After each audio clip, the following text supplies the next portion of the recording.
Hi guys, it's April, and we're gonna do another tag. I like tags, but I don't like tags because sometimes it's a love-hate relationship. I'm gonna do the reader's problem tag because I was tagged by the wonderful Maya over at Reading Obsessions, and this tag was originally created by Tiffany at About to Read. So I'll link both of their, videos down below in the thingamajig so you can check them out and see some more awesome answers. But now you get to listen to my answers. You ready for this? Are you ready for this? Okay, let's do it. You have 20,000 books on your TBR. How in the world do you decide what to read next? I am a emotional reader, I guess you can call it. I mean, unless it's for like a class or something like that, and you can always tell that when you're doing like a study or a class that the reading goes at a slower pace because it isn't something that you necessarily chose for yourself. So for me, I usually go on these like weird ups and downs of what kind of books I want to read. I get in the mood for certain types, and that's how I decide what to read next. I mean, I have a whole list of my TBR, and I know what kind of genre and what kind of story they all fall into, and that's how I decide what to read next. It's not really that scientific, but it's like, oh, this one looks good. I'll read that. Done. You're halfway through a book and you're just not loving it. Do you quit or are you committed? It depends on how much I am not loving this book. If it's just grating on my nerves and I'm wondering how it even got published, I'll probably just skim to the end or just read the end because I have to know these things. I can't just stop and put it down. So I will either skim to the end of the book, I will read the end of the book, or I will be one of those really bad readers and go online and get the condensed synopsis of the book to see if maybe I should just continue reading and it's gonna get to a better storyline. So I have no problems with spoiling myself sometimes, especially if the book is just, it's not going well. Not going well. The end of the year is coming. You're so close, but so far from your Goodreads reading goal. Do you try to catch up, and how? This is the first year that I have done a Goodreads reading goal, and I set the bar pretty low at 52 books because I just wanted to make sure I was reading a book a week, and that's the only goal I had, that I was continuously reading. I don't think I'm ever going to set it above that because I don't want to make reading a chore and something that I start to hate because I'm trying to reach a number of some kind. But if I had a ridiculous number and I wanted to reach that goal number, I would push myself to finish whatever book I was reading.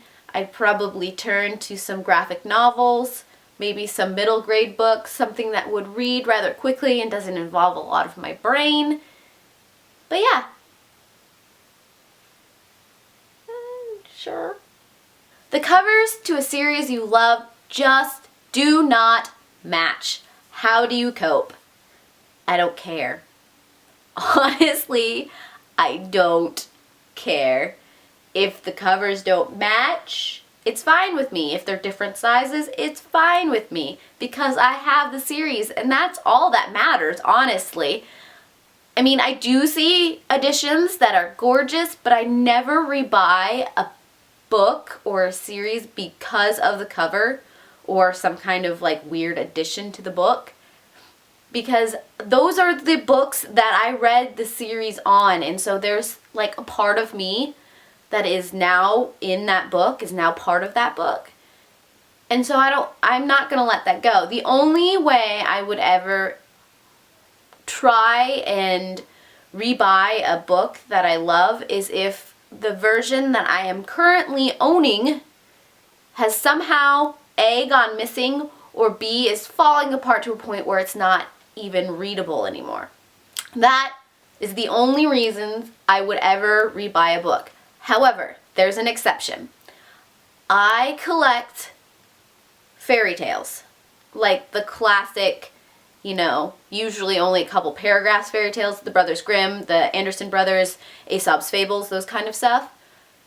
So I do have multiple editions of that, but that's because a lot of them are like really, really old editions. I don't try and recollect the new ones.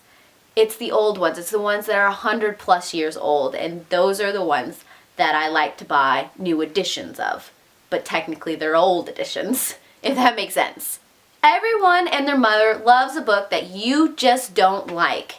Who do you bond with over your shared feelings? I don't necessarily need to like gripe about a book, I guess. I mean, I got my roommate Leslie, she's a reader too, and so we read a lot of books, and sometimes we'll talk to each other about how we feel about a book, but after that, I'm like, okay, so you guys or somebody else or this group of people likes this book, and I just don't. I'm okay. I'm like, okay, you can be over there liking your book. I already know that I've tried it. It's not gonna work for me, and that's fine. I mean, we're all different, right? I'm just not one to like continuously harp on a book. I can't. It's not, and yeah. Words. You're reading a book and you're about to start crying in public. How do you deal? Okay, when I cry over a book, it's not like a full-out cry. I have never full-on cried over a book. It's that misty-eyed, you feel it in your throat and your gut just kind of clenches up kind of cry. And so maybe you'll get like really misty-eyed. That's how I get about books. And so if I'm in public, I honestly don't care if I do that, because otherwise most people don't notice or care. And if they're watching me that closely, that might be a little creepy. And so I'm probably never going to read in that spot again in public.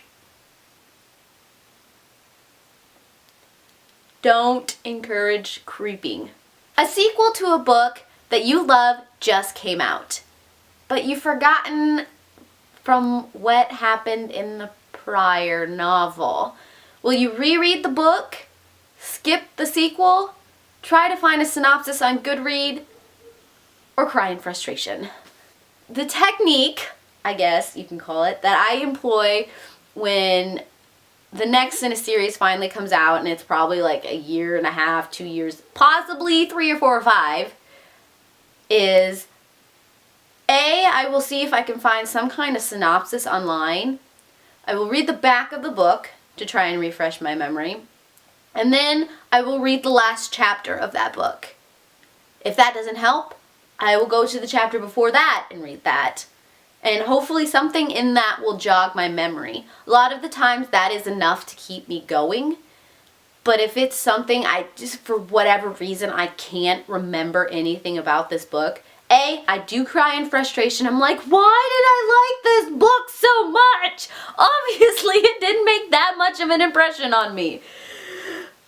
And then if I can't, I may reread it, or I might just like give up on the series altogether, because it doesn't make sense if you can't remember what happens to continue to be a complete like fangirl about the series. Because obviously it's not something that you truly connected with. It's my thoughts. You do not want anyone borrowing your books. How do you politely tell people nope if they ask?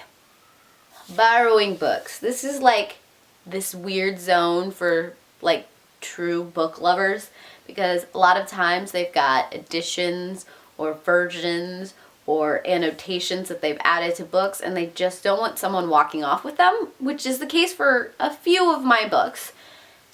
And then there's people that ask to borrow them that you know you're never gonna see this book again, or they're gonna like completely trash this book by the time they get it back to you.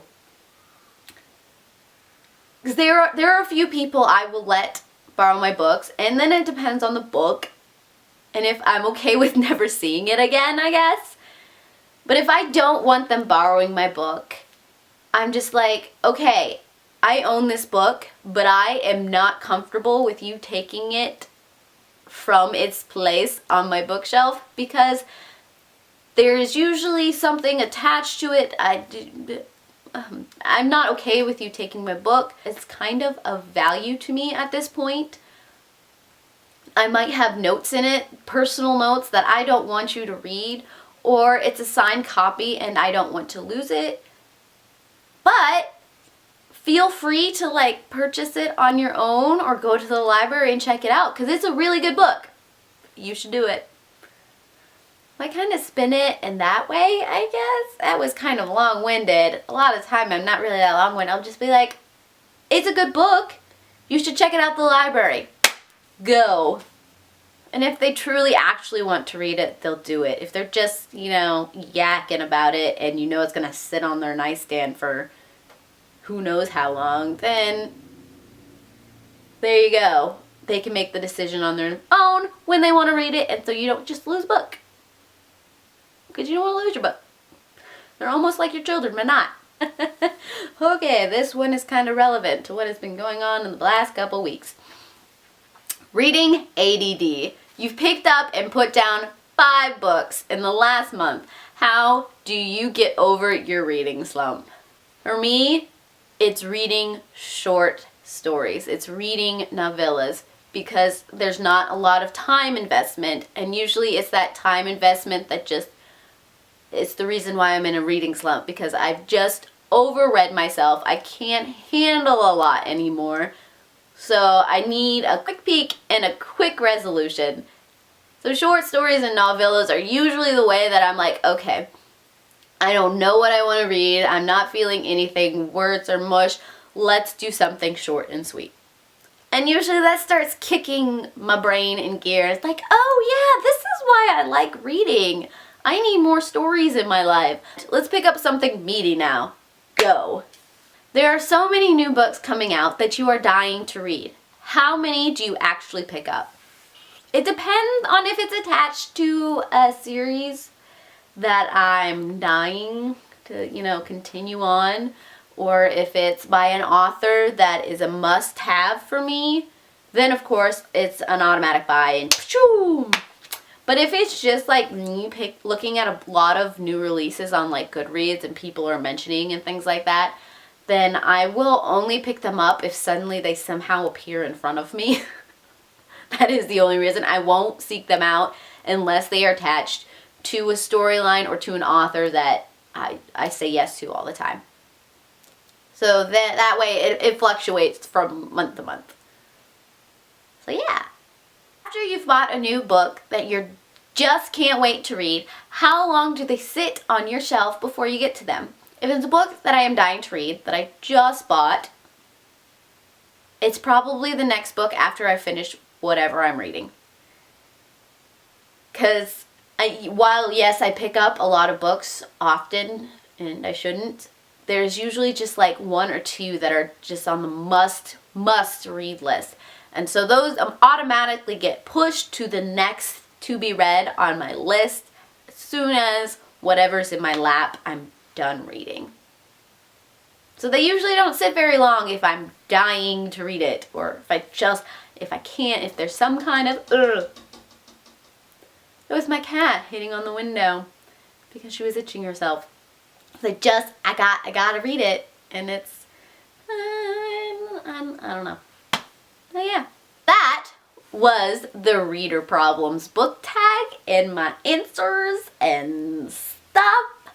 I am going to now tag Mandy over at Oh It's Mandy, Bree at Bree Books, and Maggie at Maggie May. I want to see your beautiful faces doing a beautiful video, and let me know when you do it. And if any of you guys want to do it, of course. As always, heart your beautiful faces. Bye.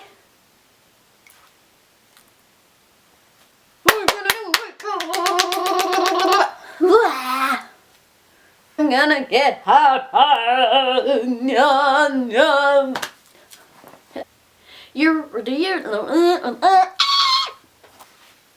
Hey guys, I keep watching my ponytail in the background, It's all nice and pink, and I like it.